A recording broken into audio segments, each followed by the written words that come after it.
that in a race, all all of the runners will be in there. All of the runners will be seeking after the prize. Did you know online that everybody wants you to join their program, listen to them, tune in and watch them? So guess what the word says in 1 Corinthians 9:24? You should run it so you can attain it, so that you can win it, so that you can be the best at it. Today we're coming to you from 1 Corinthians 9:24. And it says, do you know that in a race, but only one will receive the prize? So guess what? So run it that you may obtain it. My name is Cathy McReynolds, and I am the founder of Bible Business Academy. And today, y'all, we're going to talk about your contender skill. This is our lunch and learn session. We come on here Monday through Wednesday with a quick how to do what you need to do to build your course or consultant business online for the kingdom. And then on Thursdays, I'm here and talk more about the kingdom and how that can help you grow your business and what you need to do. So as you come on, say hello so we can say hello back to you. Let us know where you're tuning in from. Where are you watching us? Are you over on Instagram? You're on YouTube? You're on Facebook? You're on LinkedIn? Where are you tuning in from? And where are you watching us? And also, guys, what type of business? Oh, yeah, by the way, don't forget to follow and like when you're on one of those channels so that as we come here, if we do some impromptus, you'll always know where you can find us. So make sure you grab a pen and paper. And in the comments, just let me know what type of business you are thinking about starting or do you want to have. And I'm going to go ahead and dive into today's topics, your contender skills. And here's what I want you to know. The first step in discovering your competitor skill is understanding how they sell. You got to understand how they sell. You also need to know who they target, where they go to find the leads, and how they close the deals. And once you are aware and know all of these things about your competitors, you can then start to think about how you can improve on their methods. And that's the key, is you want to understand how to improve on their methods. So today we're going to reveal how to uncover the emotions related to purchasing. That's important. You got to uncover those emotions. And then I'm going to give you 5 questions that as you are looking and documenting what your competitors do, and you can always go back on YouTube and watch the videos prior to this that will lead you up to the point that we're at today. 5 questions to ask yourself when documenting their sales experience. And number 3, we're going to talk about how to position yourself to win big, just like it says in 1 Corinthians 9:24, so that you may run it so that you can attain it and win. And guys, don't forget, as you come on, if you need help in building your business, you can always go to BibleBusinessAcademy.com, BibleBusinessAcademy.com. There you can download a free report on how to build a business with biblical principles. And also you can pick up a copy of our book, Bible Business Secrets. Grab you of that book, Bible Business Secrets. It's going to give you some information on how to build a business. And then also our planner, Believe and Grow Rich. You can get a copy of that at believeandgrowrich.org. So make sure you grab those. So let me go ahead and dive into today's topic. We're going to talk about uncovering the emotions, okay? And this is all part of the questions, the 5 questions that you're going to ask. And what we talked about last week, just to get you up to speed, in case you didn't see it, is that you have to go in and buy from your competitors. And we know, I always say, we don't have competition or competitors, because what's for you is for you. What business God called you to do, he's going to help you to do that. And the people who are meant to buy from you will buy from you. But you also have to know what's going on in their life. You also have to know what's going on in their business, how they're helping people, so that you can do it better. So the number one thing you want to ask is, what feelings did you have as you went through that sales process? So that's a huge question. Like, what feelings? Like, a lot of times we're not in tune with our feelings or our emotions. And I know, like, some things I can look at and I can get so excited about it. Like, you get those goosies on your body, and you're like, man, this is really, really good. You get excited and you get pumped about it.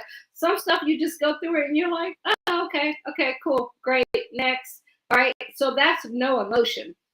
So when you're looking at your competitor stuff, when you're going through that, you want to look and pay attention to how you feel when you're going through that process. Feelings are important because that same emotion that was invoked in you will also be invoked in someone else as they're going through that process. So you want to be aware, what made me feel that way? Was it something they say? You know how you're in church, right? And the pastor comes with something good. You're like, oh, that's good. That's good. I feel that. I feel that. Well, that's the same thing you want to do when you're going through their website, their funnels, listening to their information, so that you can be like, oh man, that was good. That was really good. I felt that. I felt that. I needed that. That's what you want to look for. When you find those aha moments, write those down. Make a note of that, because when you're going and putting together your program, you want to take that emotion and also build on that emotion, so that they're like, you know what? I must be with them. I must let them help me do what I want to do. And that's what your client has to say. So that's number one. Number two, what could be improved on about their sales process? What could be better? You know, how can you improve on it? Is it too long? Is it too short? Is it too wordy? Did you feel like they were overselling? Like, what can be improved on? Those are the things that you want to look at.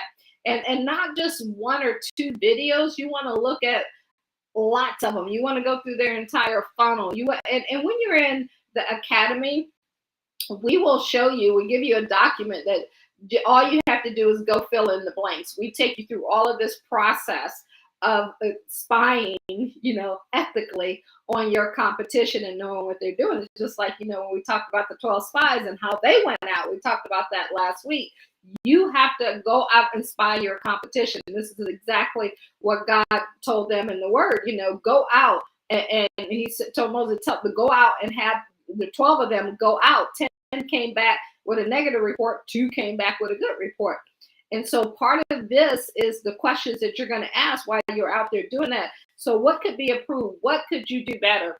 It could be the headline, it could be the offer, it could be the copy, it could be, you know, the content, whatever it is, what could you do better?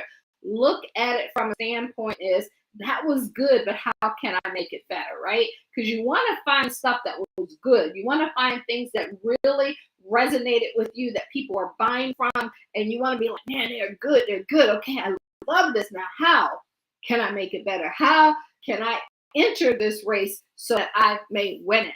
And that's the key right there. Don't enter anything saying that you want to be second, third, or fourth place, no matter where you're at, no matter where you're starting at. You want to go in, this is the biblical, to be the best at it. If God put you here for that purpose in your season, then you want to make a decision that whatever it takes to get to become number one at it, the best at it, that's what you're going for. You never enter a race and say, hey, I'm okay just being number 2 or 3. No, that's not who we were created. That's not who God is, right? He is the one and the only, and that's how we're supposed to be as well. Number 3, were you confused at any step in the process? If so, which step? Now, that's important. Are you confused at any step? Sometimes, like, especially in the beginning when I got started, I'd be like, you know what, girl, that was confusing. I wrote it and have no idea what was the next step to do it. And that's because in the beginning, and you'll hear this from a lot of people who have made it big, they just wanted to teach everything that they knew, that they confused it. And so you always have to remember, you only have to be one step ahead of people. So sometimes you might be trying to give them the 10 steps that you're ahead, but know your customer, and know thy customer. You must know thy customer. You must know every step of the phase that they're in the journey. So when you're going through the competition and you're seeing what they're doing, make a note of what is confusing. So you're just going to be writing all this information down. If you have a whiteboard, I suggest you get a couple of them so you can have the good, the bad, and the ugly, right? And you just write down what was good, what was bad, what was really, really ugly. And then every point that you have, you can go line it through and say, okay, how can I do it better? And there's so many processes that we're going to be able to help you with in writing and putting your information out there. So I don't want you to worry about, you have to beginning. This is all the process. It's no different than if you're baking a cake for the first time. We have a family recipe in our family for red velvet cake, and my nieces and my cousins, everybody. My aunt was the one who mastered it, and when she passed, everybody got that recipe down, and they wanted to be the best known for it. And so they talk about it. With the holidays coming up, you guys know what I mean. Everybody has that specialty dish that they feel that they're the best at. That's how you want to feel. So you got to know what was good, what was bad, what was ugly, and all of that sense. So that was number 3.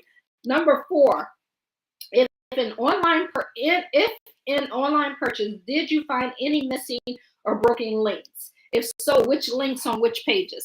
So are your links broken? And your links is just when someone clicks. I mean, you have multi millionaires out here who will put a link out. I just sent one back to one who I follow and said the link is not working. We all go through that process, because if you get on there and you start pushing, buttons, or you have an idea and you want to get it out, this is why you always want in the beginning, learn how to do all this stuff yourself. Because if you have that idea that comes to you at midnight, your team may not be available. But if you can go push it out yourself, because you know the basic skills of putting your information out there through your funnel or through the social media and all of that stuff, you can go get that idea and have it ready for the next day. And so guess what? Sometimes our links aren't working. So there's a formula that you go through before you put anything out to make sure that link works. But guess what? Every now and then it still doesn't work. It's technology, and that's why we're always checking that. So you want to check that with your competitor as well. Number 5, and the final question: if an online when you were looking at the online purchase, did you receive the following emails? Important after the purchase. Did you get an order receipt? Did you get a welcome email with the instructions on to access the purchase, or when and how the purchase will be shipped? And then number 3, did you get a tracking number when shipped if it was a physical product? So let me say those again: order receipt, a welcome email with instructions on how to access the purchase, if it's going to be shipped or when it's going to be shipped, and tracking number when shipped when it's a physical product. I remember when I first got these books and these planners out there in the marketplace, right? I didn't have the right shipping company or information and process and all of that stuff. So it was a hot mess until I figured out what we needed to do. So we began with imperfect action until we got it perfect. And that's how you get going in whatever you're looking at doing. You just get it out there and get it going. The best way is to get a mentor or coach to help you through the process. And if you would like us to be that person for you and to help you build your business, what we do is not only help you build it, but we help you build it with the best foundation and best backing that I believe that's out there, and that's with biblical principles. So if you got value out of this video, let us know in the comment what your biggest aha moment was. Go to BibleBusinessAcademy.com, BibleBusinessAcademy.com, and download our free report. Once you get the free report, it'll give you access to get the book, and it also will talk to you about our academies and our training programs that we have when you're in the email sequence. And then from there, you can book a call and we can have a conversation with you on how to get your idea out and implement that and create your course or your consultant business. I appreciate y'all. Y'all have a blessed and wonderful day. I don't see any questions or comments out there. So I'm going to go ahead and say we'll see you tomorrow, 12 o'clock Eastern Standard Time. Don't forget to like, share, and hit that subscribe button while you're here, and let us know how we can help you. All right, y'all. See you later. Bye-bye. Bye-bye.